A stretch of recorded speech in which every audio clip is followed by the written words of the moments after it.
Bienvenue chez French HDS. On est en Louisiane et aujourd'hui je vais vous présenter un monstre qui arrive sur le marché. «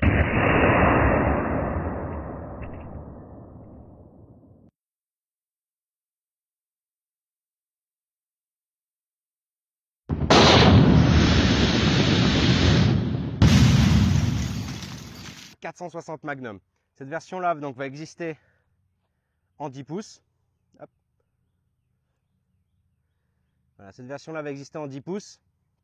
Comme vous pouvez le voir, c'est vraiment un monstre. Un barillet à 5 coups. Et le 460 Magnum a une particularité. À pouvoir donc tirer plusieurs différentes cartouches. On a le 45 Long Colt, le 454 Casoul et le 460 Magnum, qui est donc un monstre. Pour commencer, on va faire simple. On va commencer par voir un petit peu l'énergie que ça peut déployer dans des watermelon, des pastèques tout simplement. Et je pense que ça va arroser un petit peu. Allez, c'est parti.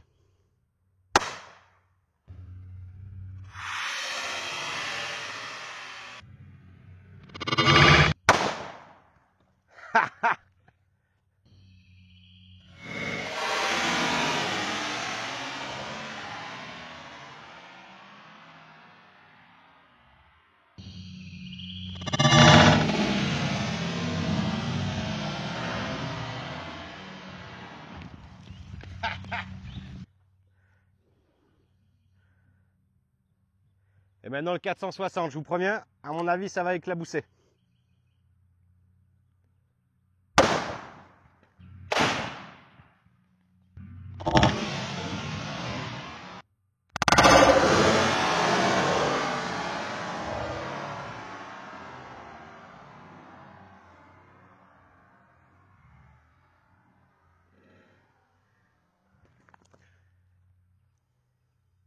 Sur les lunettes, j'en ai sur l'arme et un petit peu sur moi.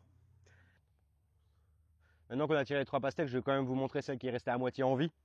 Et sa boîte du 45, ça reste quand même un beau trou. Vous voyez, il est bien net. La sortie, elle,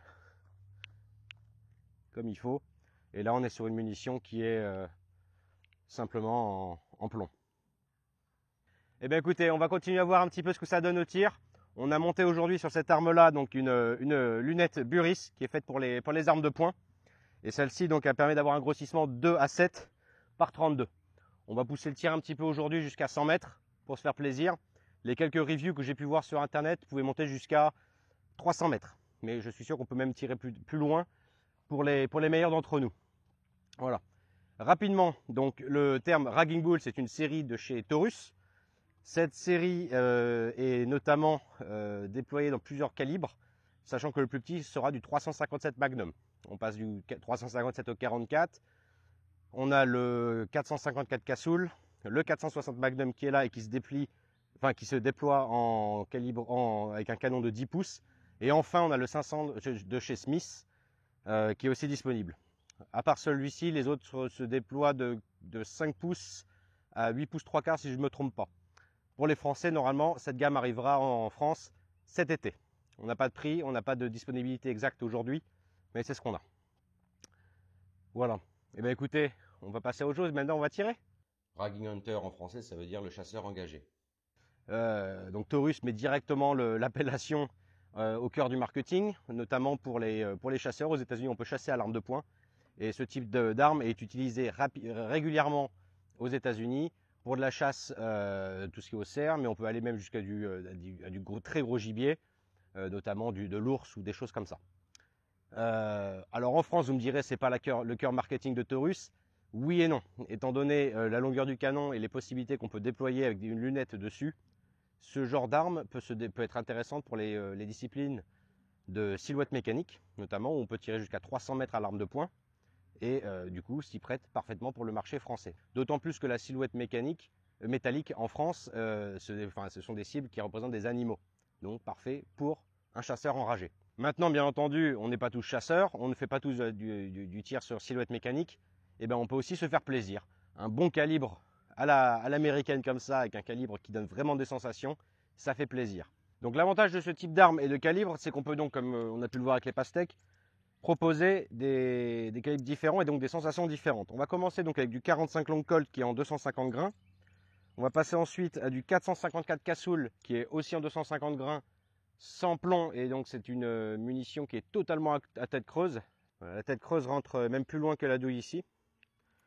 On va passer ensuite en sensation à du 460.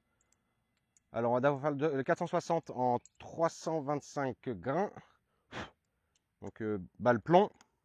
Et enfin on a le 460 en 255. Donc là on a une vélocité qui est assez surprenante, assez impressionnante. Je vous la mettrai dans la vidéo. Hop. Et donc vous allez voir qu'en termes de sensation, le recul, on a vraiment quelque chose de différent. On va tirer pour voir un petit peu ce que ça donne. Voilà, 45, très souple, on a une sensation de tirer quoi, du 35 ACP, du 22 long rifle. Ça fait un peu plus de bruit, un peu plus de fumée. On a un petit ressenti, mais c'est très confortable. Le 454 Casoul donne un peu plus de... se fait entendre un peu plus. Allez, on va essayer de tirer une cible un peu plus loin. Donc là, on a encore un peu plus de recul.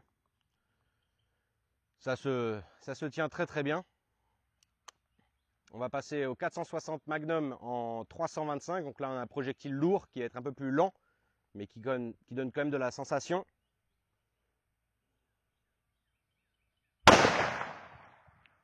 On sent même le souffle dans le visage. Ça surprend.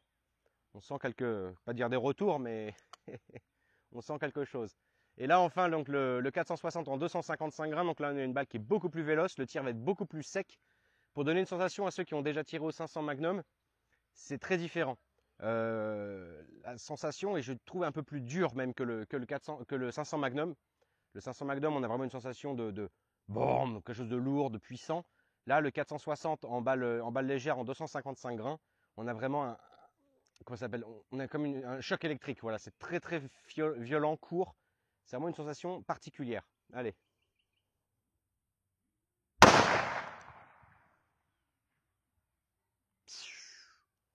Petit ricochet. La balle, elle a ricoché dans les 300 mètres. Donc rapidement, on va faire quelques petits tirs pour voir ce que ça donne. On va commencer. Alors, j'ai tiré tout à l'heure 2 cartouches à 100 mètres pour voir un petit peu ce que ça donnait. J'ai tiré que du 460, donc on va en profiter rapidement ensemble. On va tirer une 45 et une 460. Une 45 et une 454 Casoul. Et à un moment donné, il va falloir que je tire assez haut pour voir ce que ça donne. Allez, on va grossir un petit peu. Hop, ça va être pas trop mal là. Donc l'avantage de cette arme là, vous avez bien remarqué qu'il y avait un rail Picatinny à l'avant, enfin en dessous, qui permet de mettre un bipied. Ça peut paraître ridicule sur une arme de poing, et ça a l'air ridicule, mais l'intérêt aux États-Unis, encore une fois, c'est d'avoir une arme de chasse. Donc on peut être casé dans une casbah de chasse, dans une cabane, on peut être dans un arbre, et ça permet d'avoir plus de soutien, ou même allongé au sol pour voir ce que ça donne. Alors la cible elle est là, on va tirer, elle est à peu près 30 cm au-dessus.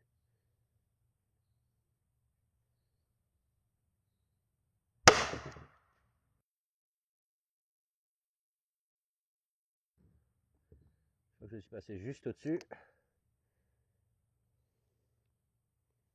Elle est en 454, on va mettre un petit peu moins de...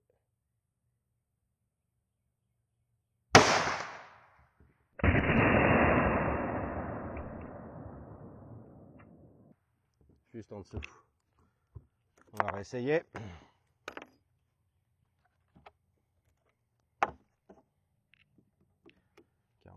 454.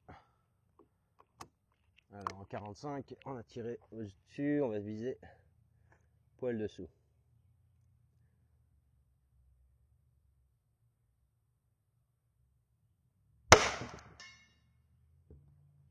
Ding.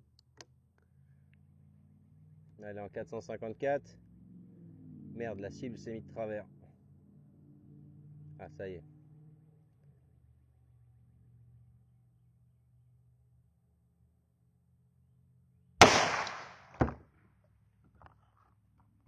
Non, il veut pas.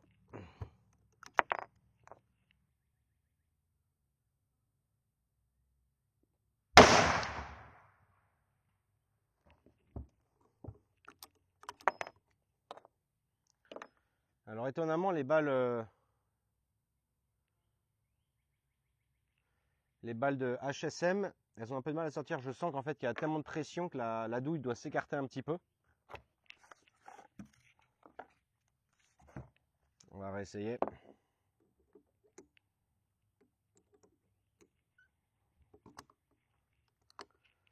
Je veux dire, c'est vraiment une arme sensationnelle, hein. C'est un truc qu'on trouve pas tous les jours sur le stand de tir, qu'on trouve même pas tous les jours aux États-Unis. Et c'est vrai que c'est assez confortable. On va essayer de mettre un peu plus là. Voilà.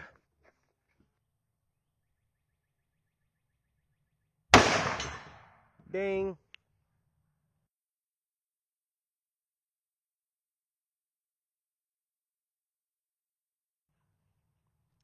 On voit de la fumée par terre. Je dirais sur 2 mètres à peu près autour de la cible, au niveau du gong. On va essayer encore un chargement d'ours.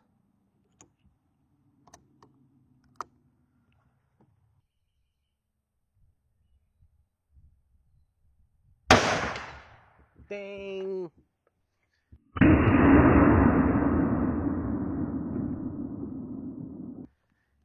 Ouais. C'est vraiment pour votre vidéo que j'en tire autant, parce qu'honnêtement ça frappe, hein. Surtout les chargements d'ours là, ça cogne. Et ben écoutez, à une main, qu'est-ce qui va en être? On va voir rapidement, hein. On commence avec le 45 Long Colt, on va passer au 454 Cazul juste après. Et on va d'abord faire la balle légère en 255 et enfin 325. Allez, je peux vous garantir que le barillet il est chaud actuellement. Allez, c'est parti. Ah, peut-être que je change le grossissement. Ce sera mieux pour plus courte distance. 45, confortable. 454, on commence à le sentir. 460 léger. On doit bien voir la flamme normalement. Et allez, on se fait un ours. Ça nous fait des cratères dans l'herbe.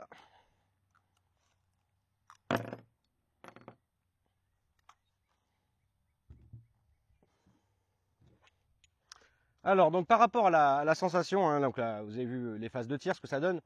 Une deuxième chose qui est importante, c'est la détente. Voilà, on est vraiment sur une arme, j'aime pas trop utiliser cette expression, mais on est vraiment sur une arme de bourrin, faut le dire tout simplement. Et là, du coup, la course de la détente, c'est quelque chose, hein. En double action, c'est extrêmement lourd. En simple action, ça reste quand même, il y a une petite pré-course, c'est pas totalement aussi net qu'un bon manurin. Mais bon, ça reste correct, hein. On les a pesés. En simple action, on est autour de 2 kg, ce qui reste quand même assez lourd pour ce genre de revolver, enfin pour un revolver tout simplement en simple action. Et en double action, bah, j'ai pas pu le savoir tout simplement parce que ma Liman qui me permet de faire mon pèse détente Liman, tout simplement ne prend pas au-dessus de 5 kg. Donc 12 pounds. Donc autant vous dire, la détente en double action, elle est juste horrible. On va quand même essayer de voir ce que ça donne, mais c'est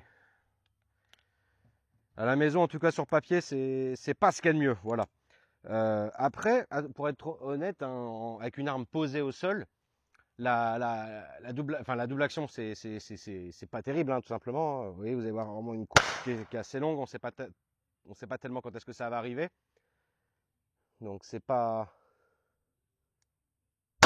ça monte, ça monte, ça monte. On sait pas quand est-ce que ça arrive. On va essayer en 460.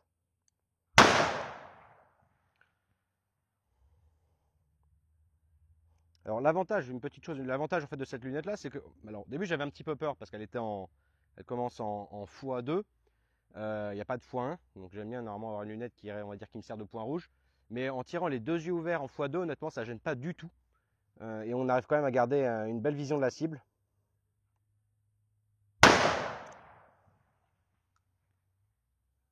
Oh, il y a de la terre qui saute de partout, on va aller regarder rapidement comment c'est par terre.